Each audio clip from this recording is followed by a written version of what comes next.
o valor investido a cada 12 meses investindo em leilões de imóveis. Esse é o nosso objetivo, é te ensinar como você, de forma consistente, dobrar o valor investido a cada 12 meses investindo em leilões de imóveis, adquirindo imóveis em leilões. Veja bem, os investimentos em imóveis, nunca é demais dizer, são os investimentos mais tradicionais que tem. São aqueles que os nossos avós, sempre diziam, Eu, pelo menos na minha família, escutei muito. Olha, meu filho, não há investimento melhor do que o investimento em imóveis. E realmente não há. Se você compra hoje um apartamento na planta, você tem logo de cara, quando você receber esse imóvel, por exemplo, um lucro aí que vai girar em torno de 25% a 30% no mercado. Agora, no mercado dos leilões de imóveis, você tem um lucro assim imediato mesmo,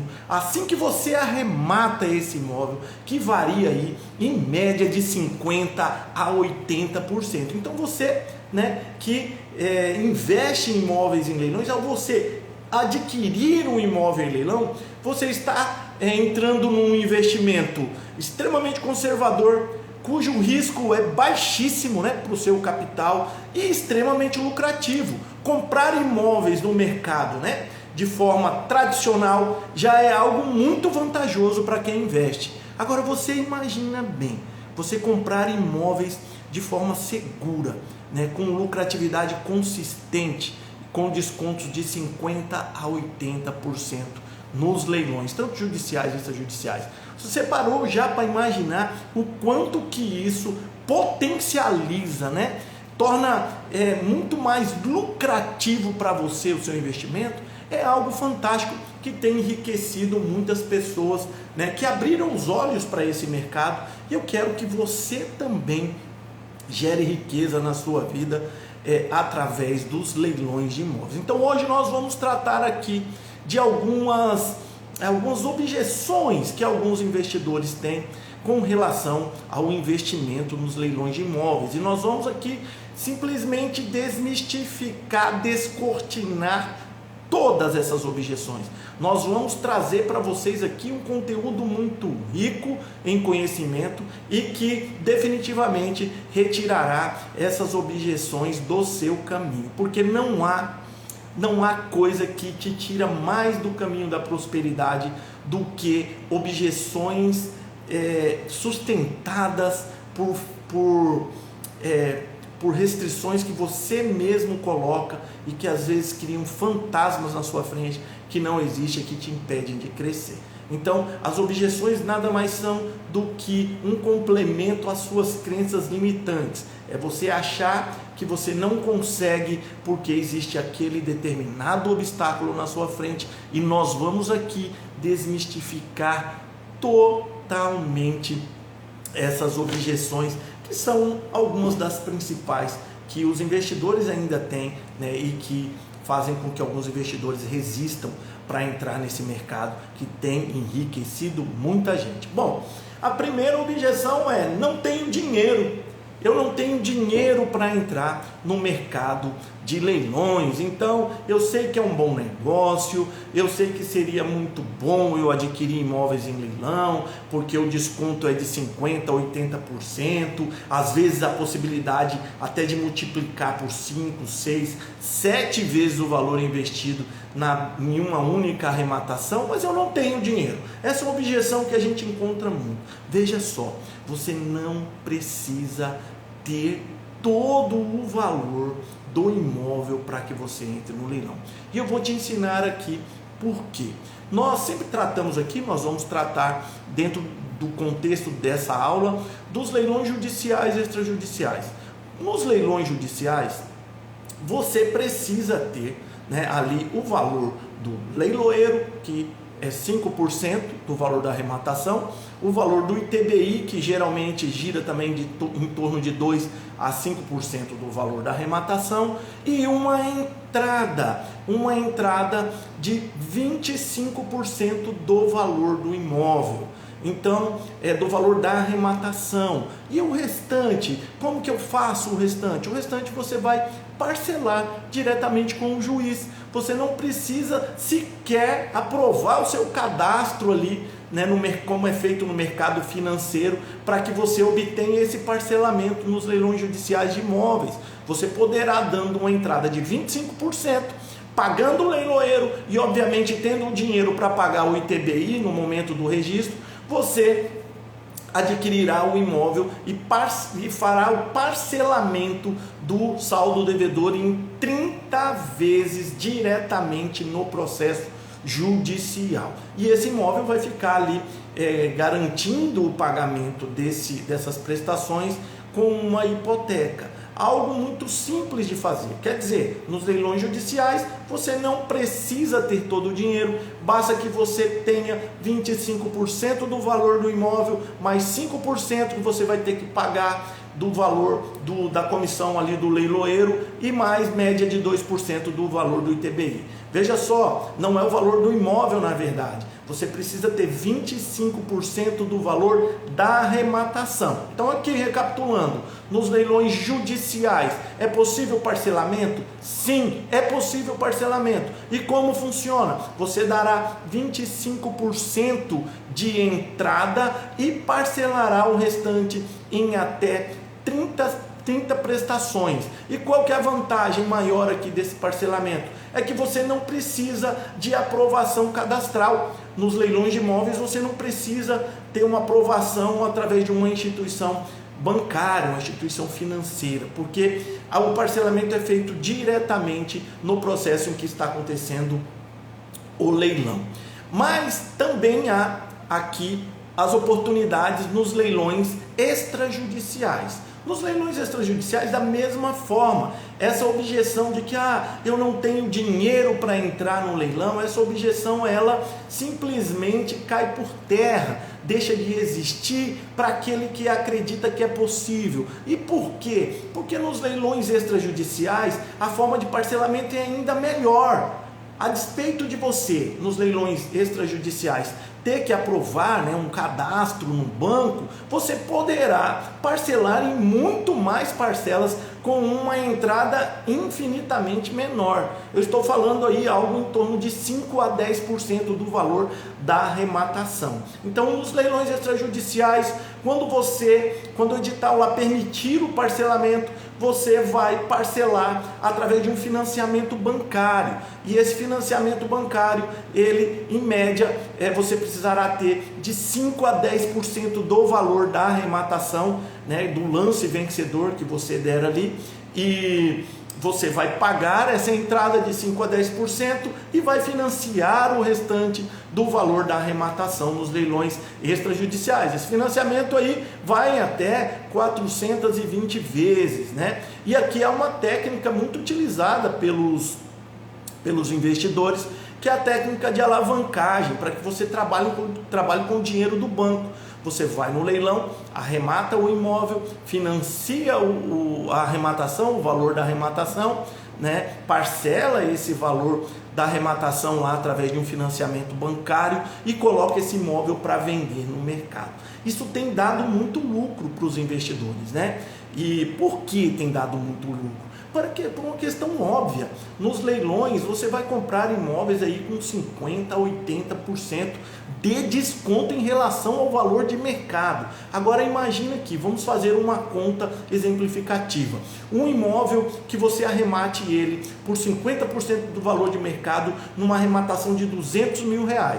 Você vai colocar ele para vender por 400 mil, correto? Que é o valor dele de mercado, que é isso que a gente vê na prática dos investimentos. Se você compra esse imóvel com o dinheiro do banco, dando apenas a entrada lá de 10%, R$20 mil, você vai financiar 180 mil desse imóvel, mas o imóvel no mercado vale 400 mil. Assim que você vender esse imóvel, você vai repor vai pagar o saldo devedor, melhor dizendo, você vai pagar o saldo devedor e vai depositar na sua conta o lucro. Algo muito simples e que tem enriquecido os investidores que utilizam dessa técnica de alavancagem. Uma técnica simples. Você vai financiar o valor da arrematação no banco em 420 vezes, dando 10% de entrada. Só que o valor da arrematação, ele é infinitamente menor ao valor de mercado do imóvel. Geralmente de 50% a 80% de desconto é o que você vai encontrar no mercado. E aí você, financiando, né, essa arrematação e adquirindo o imóvel exemplificativamente por 50%, né, do valor dele de mercado, você vai financiar ali esse 50% para aquisição do imóvel integral. Vai colocar esse imóvel na venda, né, no mercado, vai receber ali o valor dele de mercado, pagar o saldo devedor e vai ter um desconto, um lucro, né, consistente e significativo. Porque no exemplo aqui que nós citamos, se você arremata num leilão extrajudicial um imóvel por R$200 mil, com 50% de desconto em relação ao valor de mercado, você vai vender ele por 400 mil no mercado, e se você tiver financiado a arrematação lá, os R$200 mil, você vai pagar o banco e vai, né, contabilizar aquele lucro. Tem muita gente fazendo isso. E para que você financie essa arrematação, você precisa ter apenas 10% do valor de entrada. Então, uma técnica de alavancagem que retira totalmente essa objeção aí de que eu não entro, né, no universo aí dos leilões, mesmo sabendo que é um bom investimento. Eu não entro porque eu não tenho o dinheiro para pagar a arrematação. Eu não tenho todo o dinheiro, né? Eu não tenho condições de comprar um imóvel, mesmo com desconto de 50% no leilão. E aqui, essa técnica permite que você adquira, por exemplo, um imóvel de 400 mil reais no mercado, né, tendo apenas 20 mil reais no bolso, utilizando a técnica de alavancagem.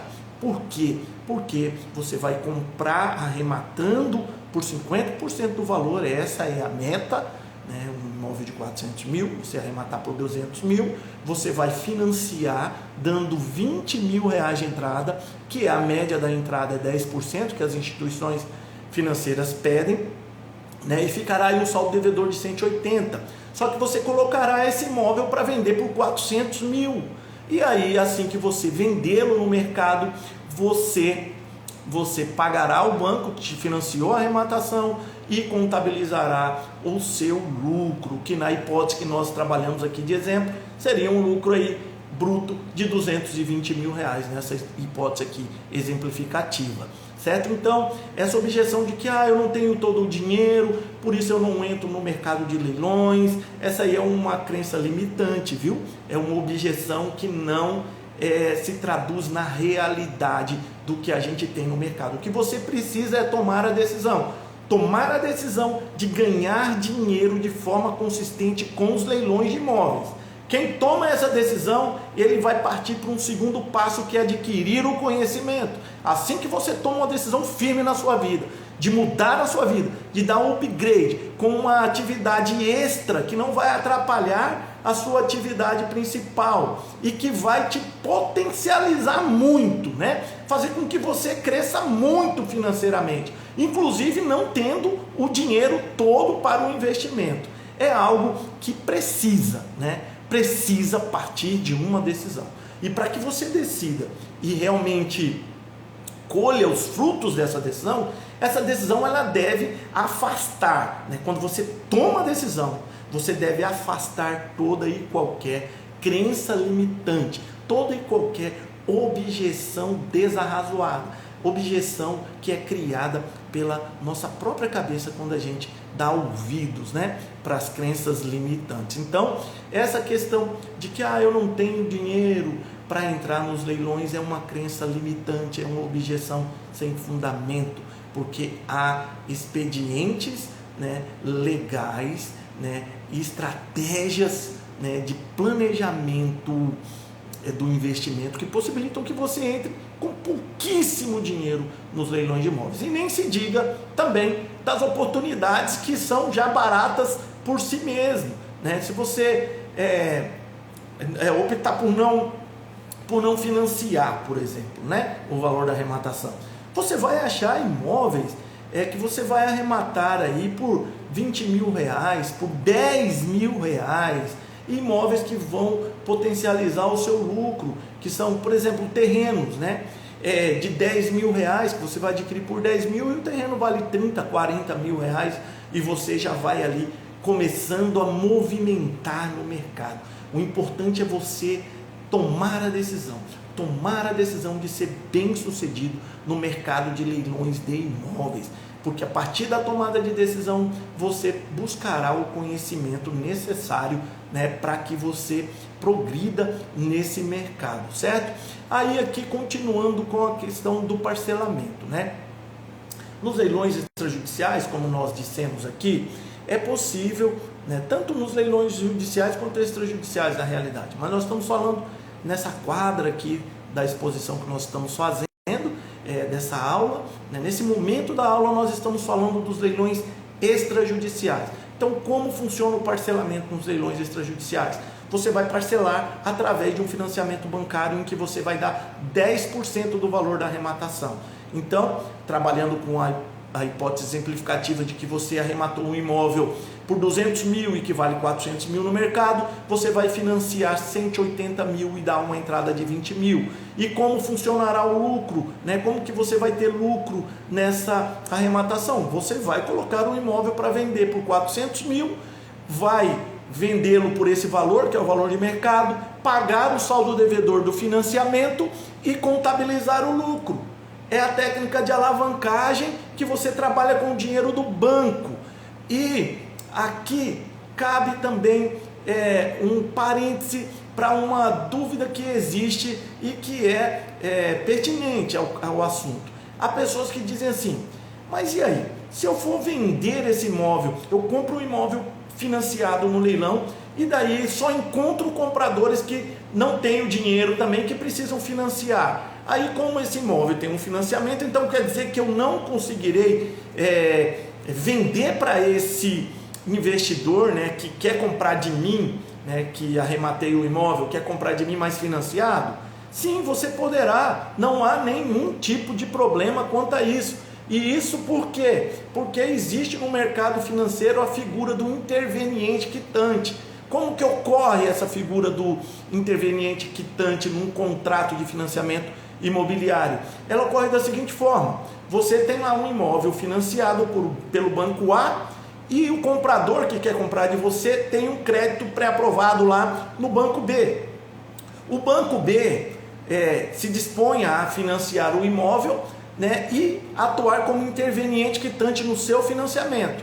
Como que funciona essa operação de forma bastante simplificada? O banco B quita o saldo devedor no banco A, te passa o restante, que é o seu lucro, e financia com alienação fiduciária para o comprador que comprou de você o imóvel que você arrematou de forma financiada. Então, é uma estratégia muito consistente e que tem amparo legal, essa estratégia da alavancagem com dinheiro do banco nos investimentos dos leilões de imóveis. Mas há pessoas que ainda têm mais objeções, né? Elas não... tá bom, então essa objeção de que não precisa ter todo o dinheiro, eu já entendi, ela já não existe mais, né? É porque eu sei que eu posso utilizar da técnica de alavancagem, que nós acabamos de tratar aqui. Mas aí tem uma outra objeção muito comum. A pessoa diz assim, mas os imóveis, a maioria dos imóveis estão ocupados. E aí, para desocupar é um custo, né? Eu não vou conseguir desocupar a tempo de fazer um bom negócio, porque vai demorar muito. Isso aí é um mito. Isso aí já não se sustenta mais, né? Assim, na realidade dos fatos, no que tange aos leilões de imóveis. Isso porque, nos leilões judiciais, a desocupação, a partir do Código de Processo Civil de 2015, quando se leiloa um imóvel num leilão judicial, o juiz já determina, juntamente com a expedição da carta de arrematação, que o imóvel seja desocupado de imediato, Você nos leilões judiciais não precisa nem pedir para o juiz que expeça o mandado de missão na posse, porque a lei diz que o juiz deverá, quando emitir a carta de arrematação, no mesmo momento da expedição da carta de arrematação, o juiz no leilão judicial deve expedir o mandado de missão na posse.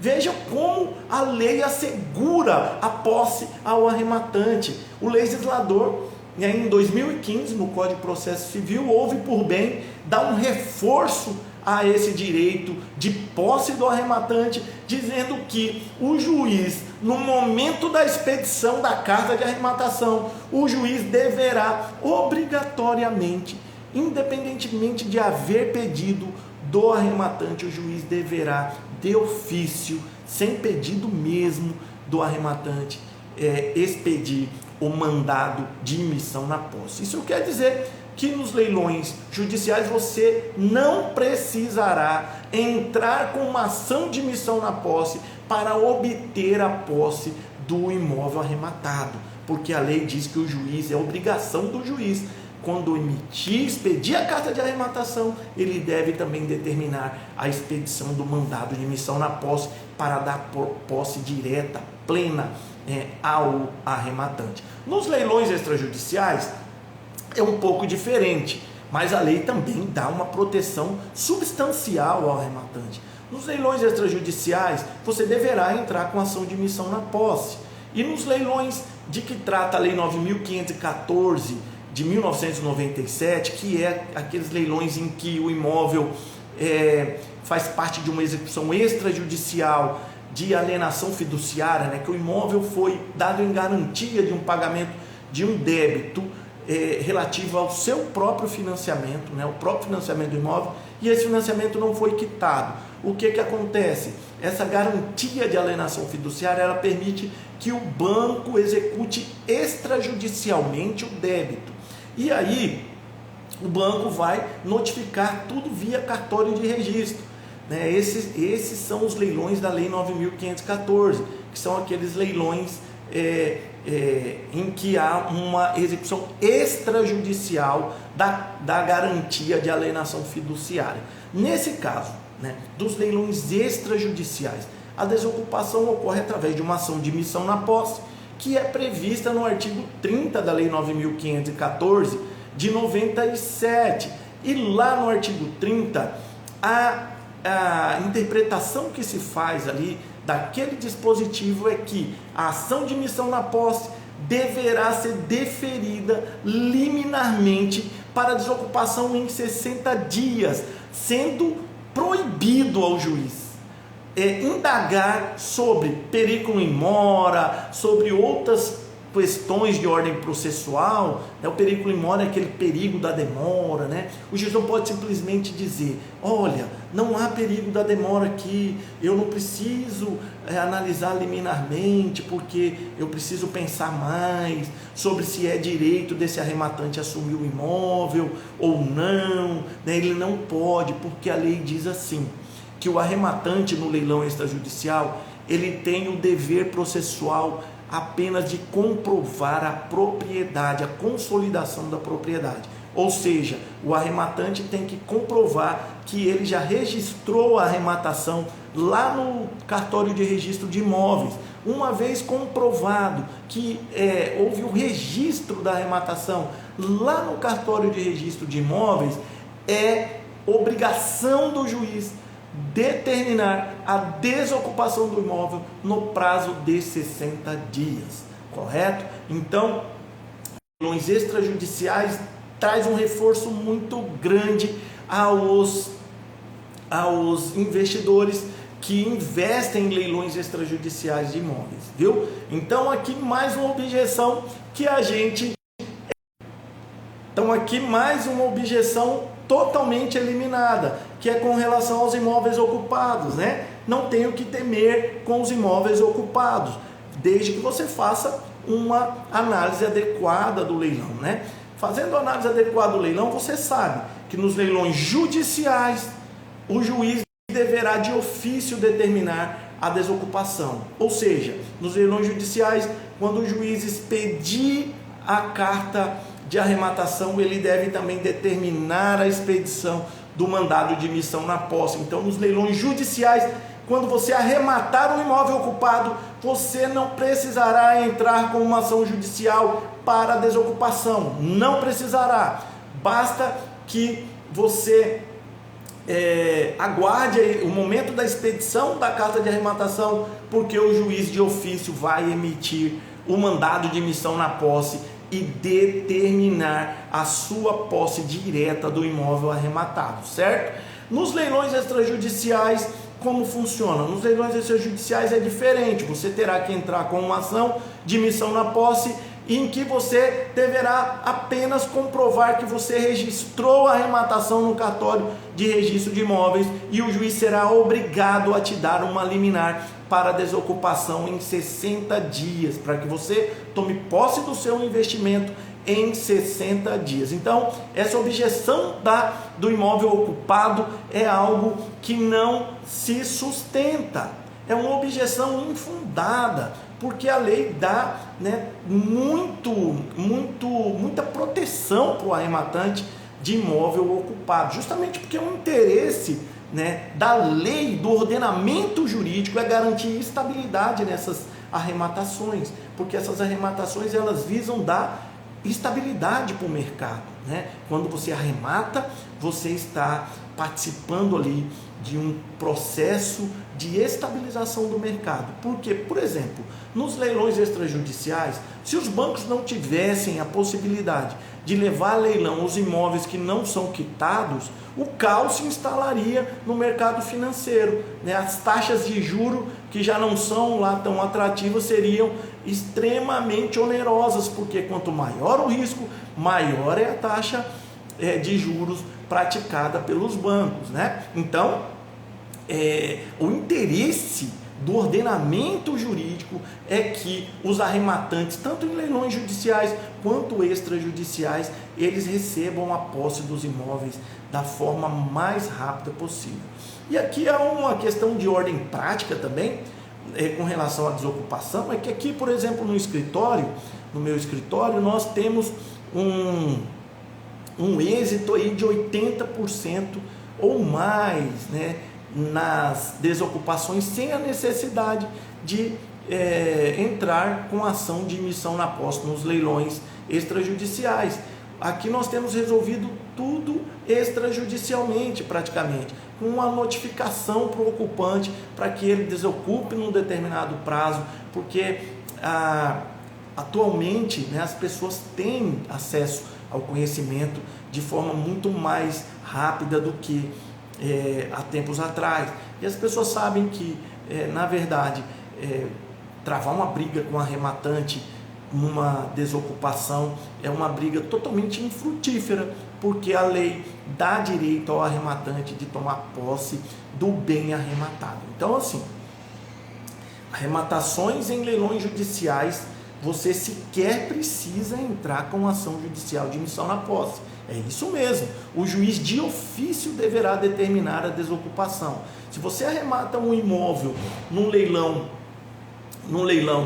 judicial, você pode saber ali, esse imóvel está ocupado, vamos trabalhar aqui com a hipótese, Você arrematou um imóvel no leilão judicial e esse imóvel é ocupado. Você não precisará entrar com ação para desocupação desse imóvel. Isso porque o Código de Processo Civil diz expressamente que com a expedição ali da carta de arrematação, automaticamente o juiz deverá determinar a expedição do mandado de missão na posse para dar posse imediata para o arrematante. Nos leilões extrajudiciais, você deverá entrar com uma ação e deverá comprovar que você registrou a sua arrematação no cartório de registro, ou seja, que o imóvel já encontra-se na sua propriedade.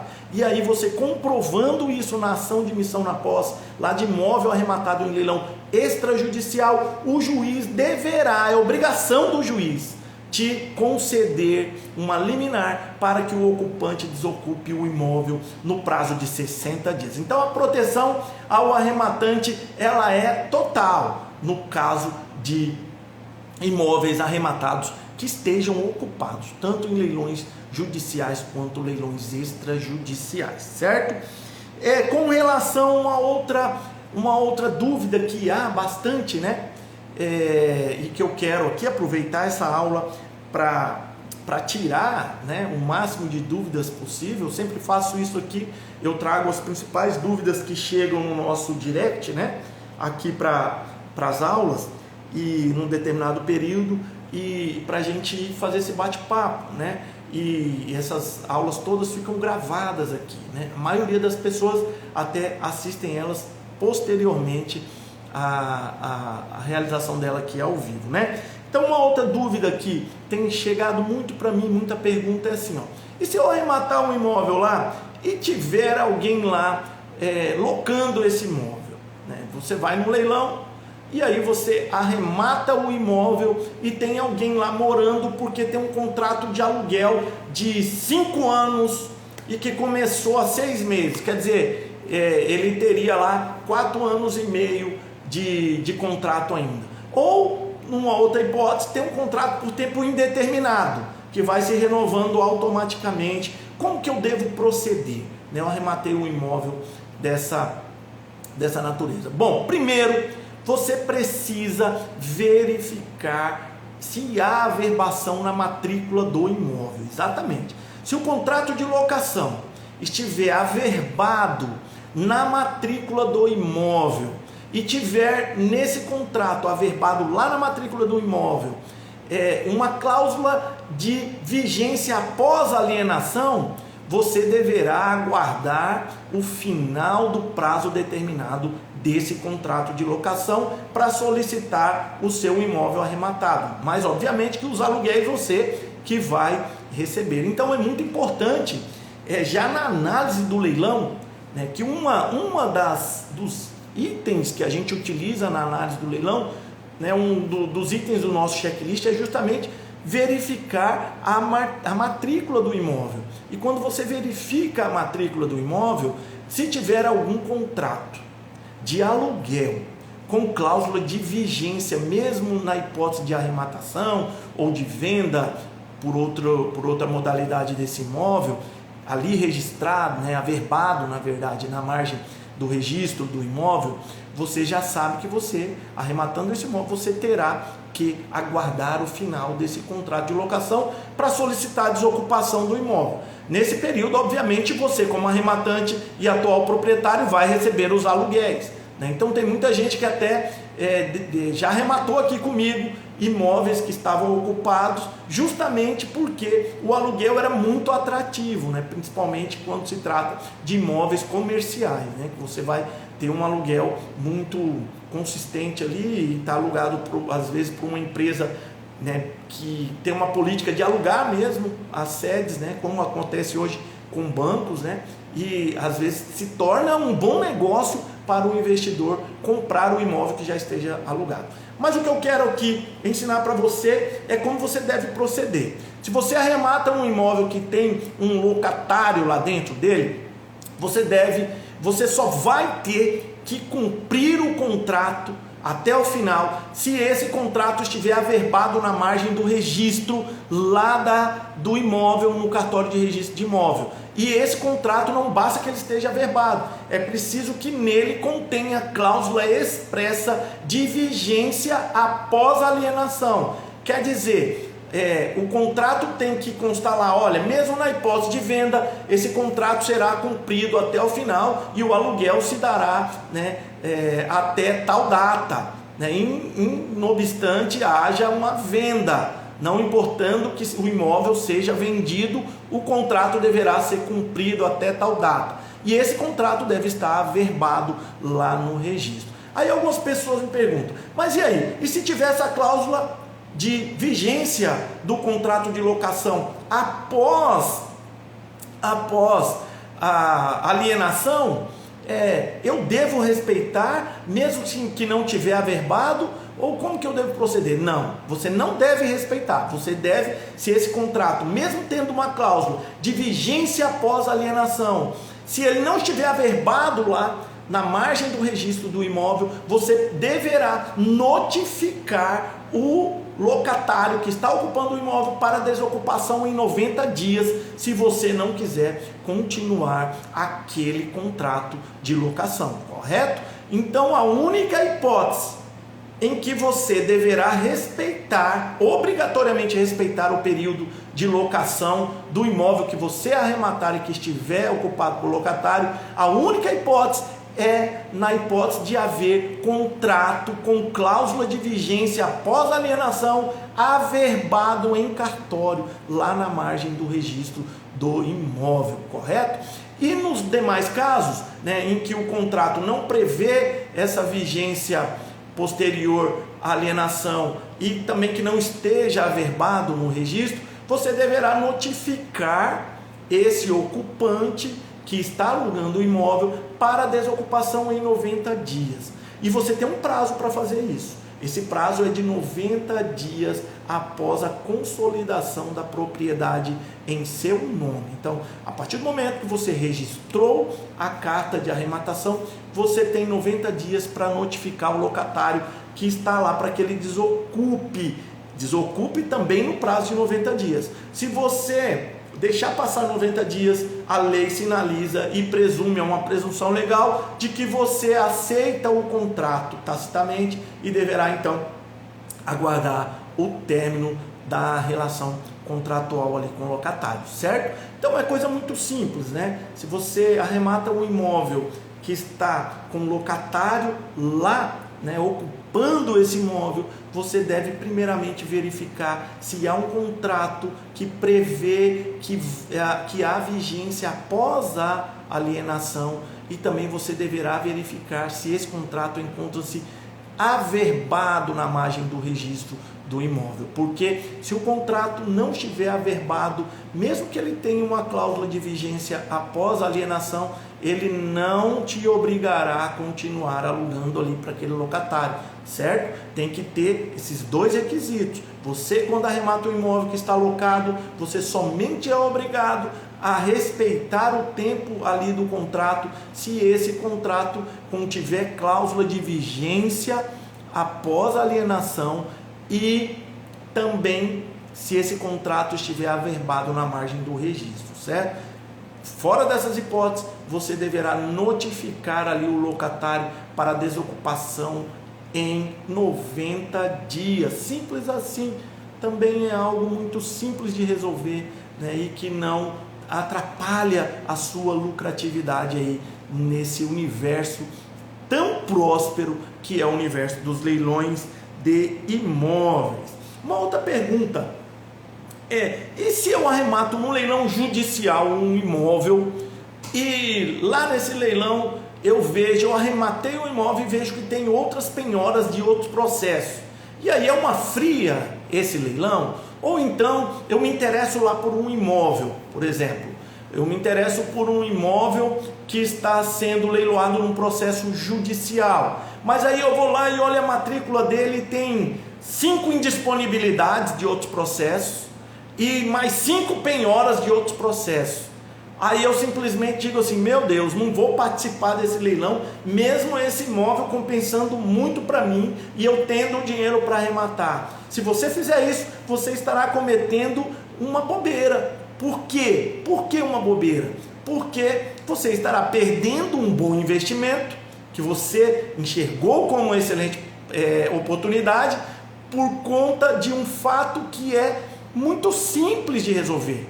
Quando você arremata um imóvel no leilão judicial e esse imóvel tem outras penhoras de outros processos, ou mesmo aquelas determinações de indisponibilidade, por outros juízes que proíbem a venda do imóvel, quando você arremata esse imóvel num leilão judicial, é simples demais a solução. Você vai dar ciência aos juízes que determinaram as penhoras, de que você, nos outros processos, de que você é o novo dono e de que você adquiriu esse imóvel num leilão judicial. O que esses juízes vão fazer? Eles vão determinar a baixa dessas penhoras. E eles não podem simplesmente dizer: não, vai continuar penhorado. Não podem, porque a lei assim determina.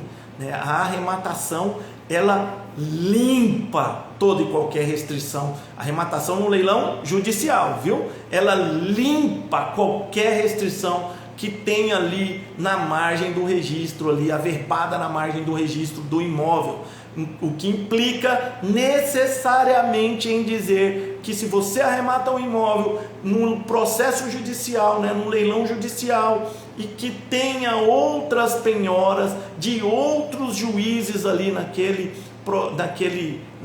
averbado naquele imóvel ali na margem do registro ali daquele imóvel, basta que você solicite a baixa nos processos que estão ali mencionados no registro, né, que tem essas outras penhoras.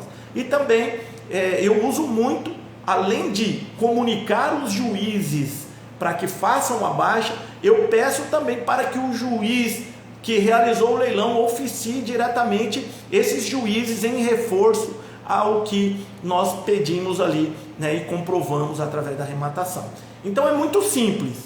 Se você escolher aí uma oportunidade, se você escolhe uma oportunidade como uma excelente oportunidade e verifica lá no leilão de que na margem da escritura tem ali a averbação de outras penhoras, em se tratando de leilão judicial, não se preocupe, porque essas penhoras e essas indisponibilidades que tenham ali naquele registro da escritura ali, né, na margem do registro, elas serão baixadas obrigatoriamente, porque a sua arrematação, ela te dá a aquisição originária da propriedade, ela limpa totalmente as demais restrições que existam naquele imóvel. Então as penhoras deverão ser baixadas, e para que elas sejam baixadas, você deve dar ciência para os juízes dos outros processos em que foi determinada a penhora, de que você arrematou aquele imóvel num leilão judicial, correto? Então não perca uma excelente oportunidade num leilão judicial, porque esse imóvel tem outras penhoras, ou mesmo indisponibilidades, porque você poderá, assim que arrematar, é muito simples, é algo assim que resolve de forma muito fácil. Assim que você arrematar, basta que você comunique os juízes dos outros processos em que estão ali determinadas aquelas penhoras ou aquelas indisponibilidades, que esses juízes obrigatoriamente deverão determinar a baixa dessas restrições, certo? Então, mais uma objeção resolvida hoje aqui, certo? Que são perguntas que a gente recebe, que são objeções às vezes, né, que as pessoas têm com relação ao investimento nos leilões de imóveis. Agora vamos para a última de hoje. Mas e aí? E os débitos de condomínio e de IPTU? Bom, esses dois tipos de débito você deve prestar muita atenção. E aí aqui encaixa bem um raciocínio que nós temos defendido, né, durante esses vários anos de militância na advocacia. Já são mais de 22 anos, né, de militância na advocacia. Eu sempre digo assim: os leilões de imóveis, eles constituem um investimento em que o risco ele é afastado por completo pela ação do próprio investidor. É o único investimento em que o investidor tem o poder de afastar totalmente qualquer tipo de risco. Isso porque todo o seu risco será afastado com uma boa análise pré-leilão. Então você deve saber analisar a sua oportunidade para saber se você vai ter algum tipo de situação desagradável ali, né? Você pode prever isso claramente analisando bem o edital, analisando bem as características do imóvel, né? E aqui nessa pergunta, né, que nós lançamos aqui sobre como ficam as dívidas de IPTU e de condomínio, é uma demonstração clara de que depende tudo de você, da sua análise, né, ser feita da forma adequada. Então vou te ensinar aqui como que funciona. Dívida de IPTU.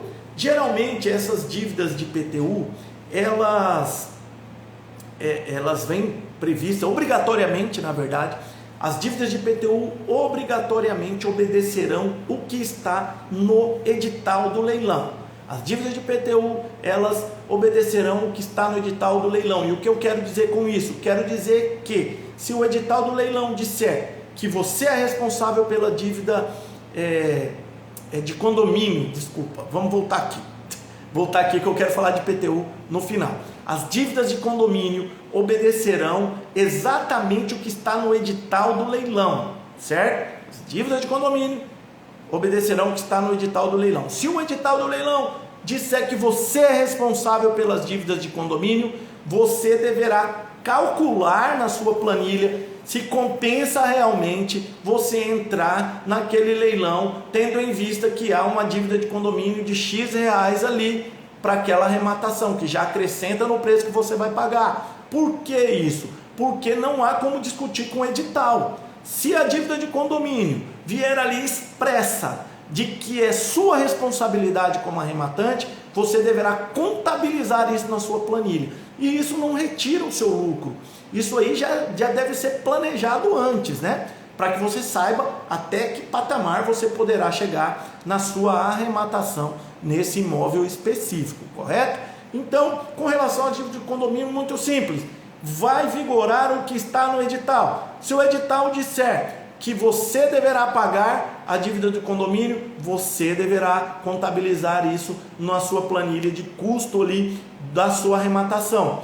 Mas se o edital também, a hipótese que o edital diz, olha, o produto da arrematação servirá para o pagamento das dívidas de condomínio, aí você pode ficar tranquilo, porque você não terá que pagar. O valor que você pagar na arrematação já será utilizado para o pagamento das dívidas de condomínio. Isso ocorre muito naqueles leilões em que o imóvel vai a leilão justamente porque há um débito de condomínio que recai sobre aquele determinado imóvel, certo? Então, acho que não há dúvida aqui, muito simples, né? Com relação à dívida de condomínio, vai vigorar o que está no edital. E o edital diz, se o edital diz expressamente que você deverá pagar a parte, independentemente do valor que você pagar pela arrematação, você deverá contabilizar isso na sua planilha de custo da arrematação. E ao contrário, se constar ali que será subrogado no valor da arrematação, então você fique tranquilo que do valor que você pagar de arrematação será abatido o valor para pagar a dívida de condomínio que recai sobre aquele imóvel que você arrematou, certo? E o IPTU? O IPTU, eu deixo eles aqui por último, porque há uma controvérsia de interpretação legal, mas eu também vou concluir aqui dizendo qual o melhor caminho que você vai seguir para ter mais segurança.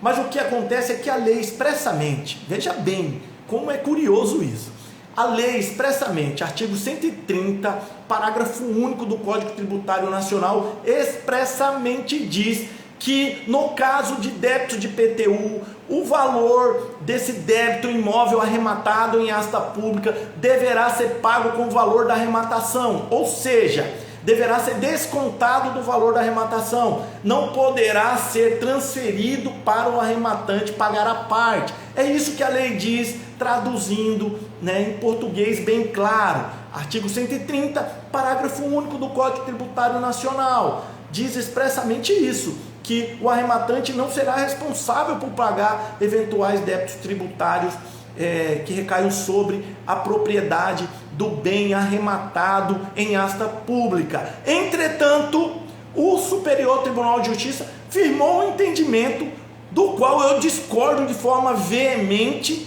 de que o que vale também é o edital, mesmo a lei dizendo que não. Se o edital disser que sim, o STJ, Superior Tribunal de Justiça, firmou jurisprudência no sentido de que o edital prevalece sobre a lei, o que é de todo algo inadmissível do ponto de vista jurídico, na minha concepção de advogado, certo? Por quê? Porque o edital não pode estar acima da lei. O edital, ele tem um conteúdo normativo? Tem, mas ele está abaixo da lei. Então, o artigo 130, parágrafo 1 do Código Tributário Nacional, deveria se sobrepor ao edital. Ou seja, o edital que dissesse que o arrematante deve pagar os débitos de IPTU do imóvel, ele deveria ser considerado ilegal por contrariedade à lei. Entretanto, como eu disse, o entendimento jurisprudencial do Superior Tribunal de Justiça, que é o responsável pela interpretação da lei federal no Brasil, vai no caminho contrário a esse entendimento nosso. Então, o Superior Tribunal de Justiça diz assim, que os débitos de IPTU, eles serão pagos pelo arrematante se o edital prever que eles serão pagos pelo arrematante. Então, você deve, em toda arrematação, todo leilão que você for participar, você deve prestar muita atenção no que diz o edital com relação aos débitos de IPTU. Porque, a despeito da lei dizer que não seria uma responsabilidade do arrematante, o fato é que o Superior Tribunal de Justiça vem decidindo no sentido contrário, dizendo que deve prevalecer as regras do edital do leilão. Então, preste muita atenção nesse aspecto, porque você deverá analisar também, com relação aos débitos de IPTU, o que está no edital. Mesmo eu, juridicamente discordando, aqui nas análises que eu faço no escritório, mesmo eu discordando, né, porque a lei, eu como advogado, eu tenho que seguir a lei e os princípios de hermenêutica adequados, né? E os princípios de hermenêutica adequados literalmente nos permitem concluir que a lei diz que o arrematante não será responsável pelos débitos de IPTU. Entretanto, a jurisprudência do Superior Tribunal de Justiça é no sentido contrário. Eles entendem lá que os débitos de IPTU serão de responsabilidade do arrematante se o edital assim prever. Então, para que você tenha segurança na sua arrematação, máximo de segurança, eu te indico que você siga a jurisprudência do STJ, do Superior Tribunal de Justiça, infelizmente. Então você deverá olhar ali o edital e se ele disser que os débitos de IPTU serão sua responsabilidade, que serão pagos a parte do valor da arrematação, você, infelizmente, deverá contabilizar na sua planilha, porque o STJ entende que nesse caso a responsabilidade é do arrematante, viu? Muito embora eu ainda tenho esperança que esse entendimento jurisprudencial vai ter uma reviravolta aí, porque a lei é expressa em dizer que o arrematante não deveria pagar os débitos de IPTU, eles deveriam ser subrogados no valor da arrematação, correto? Os débitos de condomínio, eles ficam, Sandro está perguntando aqui, e professor, e os débitos de condomínio, como ficam? Segue o mesmo raciocínio? Exatamente. Os débitos de condomínio também serão previstos ali no edital, a responsabilidade será prevista no edital. Então, se o edital disser que é responsabilidade do arrematante, o arrematante deverá contabilizar na planilha. Esses dois tipos de débito, a existência desses dois tipos de débito num imóvel, não afastam a boa oportunidade, porque a gente não pode esquecer que os descontos nos leilões de imóveis, tanto judiciais quanto extrajudiciais, eles variam aí de 50% a 80% do valor de mercado, em relação ao valor de mercado. Então, muitas vezes, o que você tem que fazer, na verdade, na totalidade das vezes, é planejar bem a sua arrematação. Olhar o edital, se lá disser que os débitos de condomínio e IPTU serão de responsabilidade do arrematante, você deve colocar isso numa planilha, né? E contabilizar isso de forma a planejar bem a sua arrematação, para que você não tenha que lá na frente viver uma situação desagradável, né? E ver o seu lucro ir embora porque você não planejou. Basta planejar. E é por isso que eu digo que nos leilões de imóveis o risco é totalmente afastado. É o único tipo de investimento em que o risco é totalmente afastado pela ação do próprio investidor. A ação do próprio investidor nos leilões de imóveis afasta o risco por completo, porque basta que você tenha conhecimento e saiba fazer uma análise adequada da participação sua no leilão, seja ele judicial, seja ele extrajudicial de imóveis, certo? Então hoje, muito obrigado a quem nos assistiu. A live vai continuar aqui, como todas as lives aqui do nosso perfil no Instagram, elas ficam aqui gravadas para que vocês possam verificar, né, na íntegra aí o que nós ensinamos. Muito obrigado, viu, por continuar aqui conosco. E se você gostou do conhecimento aqui, compartilhe, né? Dê o seu like aqui e compartilhe também para que mais pessoas possam ter acesso a esse conhecimento sobre leilões de imóveis. Um abraço a todos.